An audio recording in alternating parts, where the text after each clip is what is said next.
ये क्लास 7 का nutrition in plants का चैप्टर है फर्स्ट। न्यूट्रिशन के दो मोड होते हैं, एक ऑटोट्रॉप और एक हेटेरोट्रॉप।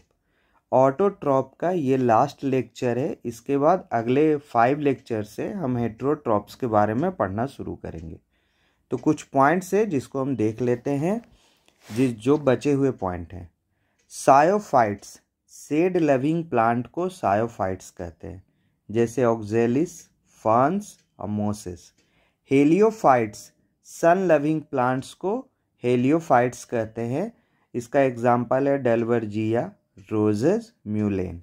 हेलोफाइट्स, साल्ट टोलरेंट प्लांट को कहते हैं हेलोफाइट्स। इसका एग्जाम्पल है मैंग्रोव्स। ये जितने भी कोस्टल एरिया में होते हैं और ये काफ़ी ज़्यादा तूफान वगैरह या चक्रवात वगैरह के में बचाते हैं लोगों को। तो हमने फोटोसिंथेसिस पढ़ लिया, क्लोरोफिल पढ़ लिया और थर्ड लेक्चर में हमने उसका टेस्ट पढ़ लिया कि हम कैसे पता करेंगे कि किस क्लोरोफिल का यूज हो रहा है या नहीं फोटोसिंथेसिस में।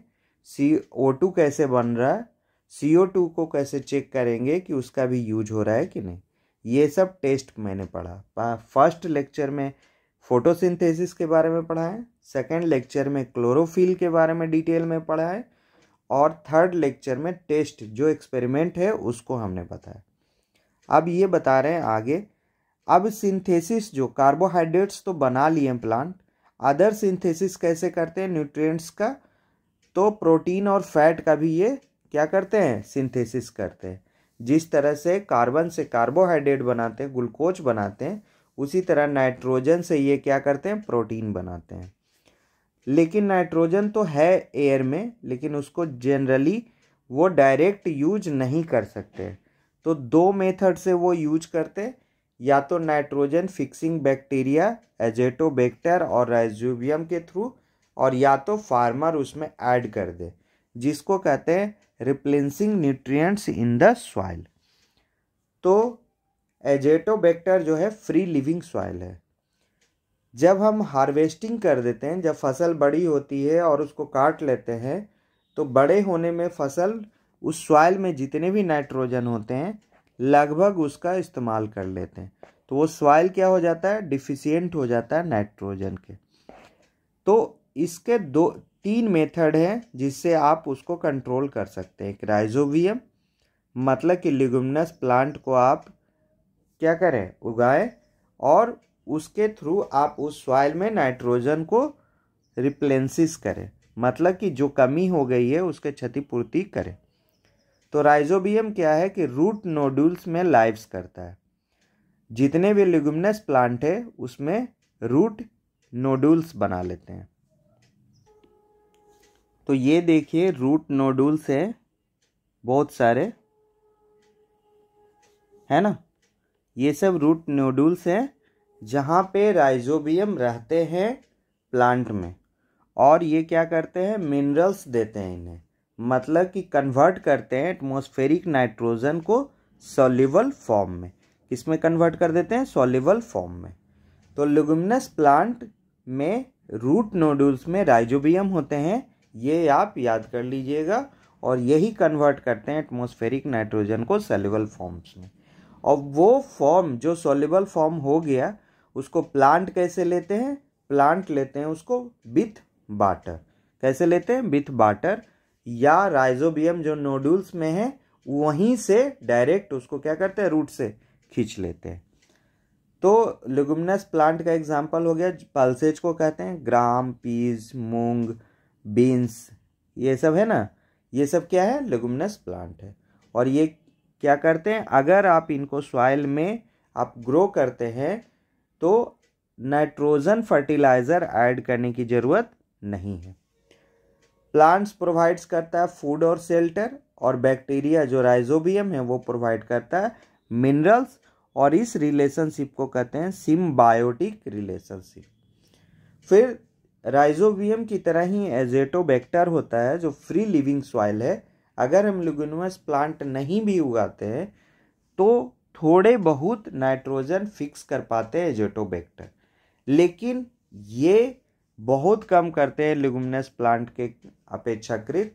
तो अगर आप लेगुमिनस प्लांट ग्रो कर देंगे तो आपका नाइट्रोजन फर्टिलाइजर ऐड करने की ज़रूरत नहीं होगी। लेकिन एजेटोबैक्टर से जो ऑब्जर्व कर रहे हैं नाइट्रोजन को, उसके बावजूद आपको इसमें क्या करना पड़ेगा, फर्टिलाइजर ऐड करना पड़ेगा। तो ये फ्री लिविंग सॉइल में होते हैं, गैसियस नाइट्रोजन को सॉल्युबल फॉर्म में रिलीज करते हैं सॉइल में, और जिसको प्लांट एब्जॉर्ब करते हैं किसके साथ, वाटर के साथ। तो एक हो गया राइजोबियम मेथड, एक हो गया एजेटोबैक्टर मेथड, और एक हो गया कि फार्मर्स एडिंग फर्टिलाइजर, या फार्मर उसमें ऐड कर दे फर्टिलाइजर को। कुछ स्पेशल पॉइंट्स है जो हम देख लेते हैं, जो अलग अलग बुक में कहीं कहीं से मिला है। तो फोटोसिंथेसिस जनरली क्या होते हैं, टेक्स पैलेस होते हैं, ग्रीन स्टेम्स और ब्रांचेज में भी जनरली लिप्स में होते हैं, लेकिन ग्रीन स्टेम और ब्रांचेज में भी फोटोसिंथेसिस होते हैं। डिजर्ट प्लांट्स क्या होते हैं, लीव्स चेंज हो जाते हैं स्पाइन में या स्केल में, और वो रिड्यूस करते हैं loss of water bye transpiration. Leaf surface पे बहुत सारा टिनी पोर होता है जिसको स्टोमेटा कहते हैं, और जब फोटोसिंथेसिस होता है तो उसमें 12 H2O में से 6 H2O, मतलब जितना वो H2O और CO2, H2O जो लिया मिनरल लिया रूट से, वो आधा क्या होता है 50% ट्रांसपायरेशन में निकल जाता है। तो उस लॉस को रोकने के लिए डिजर्ट प्लांट लीव्स को स्पाइन में कन्वर्ट कर लेते हैं। ये एक और क्या करते हैं कि CO2 को रात में ही ले लेते हैं और हाफ इंटरमीडिएट मतलब कि फूड प्रिपेयर कर लेते हैं, और ड्यूरिंग द डे फिर उसको फॉर्म कर लेते हैं ग्लूकोज में। तो CO2 रात में लेते हैं, ये काफ़ी इंपॉर्टेंट पॉइंट है कि डिजर्ट प्लांट CO2 को रात में ही ले लेते हैं और दिन में फिर सनलाइट के प्रेजेंस में ग्लूकोज बना लेते हैं। In desert plant stomata open at night, night में ओपन होता है और CO2 रात में ले लेते हैं, और reduce excessive loss of water, मतलब जो ट्रांसपायरेशन के थ्रू जो लॉस होने वाला था दिन में, वो रात में क्या हो जाता है, वो कम हो जाता है, काफ़ी रिड्यूस हो जाता है। तो ये 3 पॉइंट है कि एस्टोमेटा ओपन होते हैं रात में, CO2 भी लेते हैं रात में, और लिप्स स्पाइन में कन्वर्ट हो जाते हैं। उसका क्या क्या रीज़न है, ट्रांसपायरेशन के कारण, और ट्रांसपायरेशन के कारण ही एस्टोमेटा ओपन होता है नाइट में। और क्या है, lips other than green also have chlorophyll. Lips जो होते हैं जो ग्रीन कलर के नहीं होते हैं उनमें भी क्लोरोफिल होते हैं, लेकिन लार्ज अमाउंट में रेड, ब्राउन और अदर पिगमेंट्स के कारण ग्रीन कलर क्या हो जाते हैं, मास्क हो जाते हैं, क्या हो जाते हैं, छिप जाते हैं। लेकिन उनमें भी ग्रीन कलर न भी होने के चलते क्लोरोफिल होता है, वो छिप जाते हैं रेड, ब्राउन और अदर पिगमेंट्स ज़्यादा होने के कारण, और वो भी परफॉर्म करते हैं photosynthesis. In aquatic plant submerged, in aquatic submerged plant जो पानी के नीचे होते हैं, जैसे एग्जांपल में हाइड्रेला, उसमें एस्टोमेटा क्या होता है, एब्सेंट होता है। ये काफ़ी इंपॉर्टेंट पॉइंट है कि एस्टोमेटा क्या होता है, एब्सेंट होता है, क्योंकि वहाँ पे उसको पानी से CO2 लेना है, डायरेक्ट हवा से एयर नहीं है वहाँ पे कि डायरेक्ट CO2 लेना है, तो एस्टोमेटा को ओपन और क्लोज होने का ज़रूरत ही नहीं है। तो डिजॉल्व CO2 जो वाटर में है वो डिफ्यूज कर जाता है लीफ पे थ्रू मेम्ब्रेन, और मेम्ब्रेन के थ्रू क्या हो जाएगा, लीफ है और उस पर क्या हो जाएगा, डिफ्यूज हो गया CO2, और CO2 को क्या कर लिया, वो एब्जॉर्ब कर लिया। तो अंडर वाटर ट्रांसपायरेशन भी नहीं होता, स्टोमेटा नहीं होता, तो CO2 तो इंटर करता है, O2 तो बाहर जाता है, लेकिन H2O नहीं बाहर निकलता है, ज़रूरत ही नहीं होता है। तो ट्रांसपायरेशन इसमें क्या होता है, डज नॉट अकर। ये देखिए माइंड मैप है न्यूट्रिशन इन प्लांट का। Mode of nutrition, autotrophic, heterotrophic. Autotrophic में ग्रीन प्लांट के बारे में हमने पढ़ लिया, फोटोसिंथेसिस के बारे में हमने पढ़ लिया, और यही 6H2O ट्रांसपायरेशन का पार्ट हो जाता है। रिक्वायरमेंट ऑफ फोटोसिंथेसिस में क्या है? सनलाइट, क्लोरोफिल, CO2 और वाटर।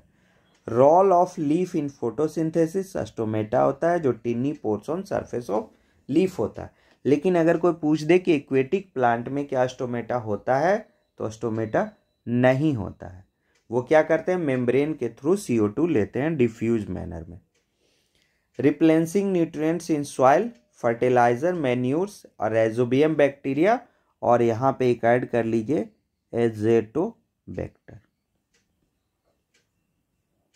ये भी क्या करते हैं? सोल्यूबल फॉर्म में नाइट्रोजन को सॉइल में छोड़ते हैं। Synthesis of food other than carbohydrates, proteins, मतलब ये है प्रोटीन्स नाइट्रोजन का ज़रूरत है, और ये कार्बोहाइड्रेट के अलावा एक सिंथेसिस ऑफ फूड हो गया। 4 फैक्टर पे फोटोसिंथेसिस का इफेक्ट करता है: लाइट इंटेंसिटी, टेम्परेचर, CO2 और वाटर। तो ये इतना, और ये पार्ट अभी कवर करना बाकी है। लेक्चर 5 से ये शुरू हो जाएगा, ये हेट्रोट्रॉफिक मोड, जिसमें एनिमल करते हैं saprotrophic nutrition, parasitic nutrition, insectivorous. ये सब के बारे में हम नेक्स्ट लेक्चर से पढ़ेंगे। तो ठीक है, आज के लिए इतना ही। Thank you.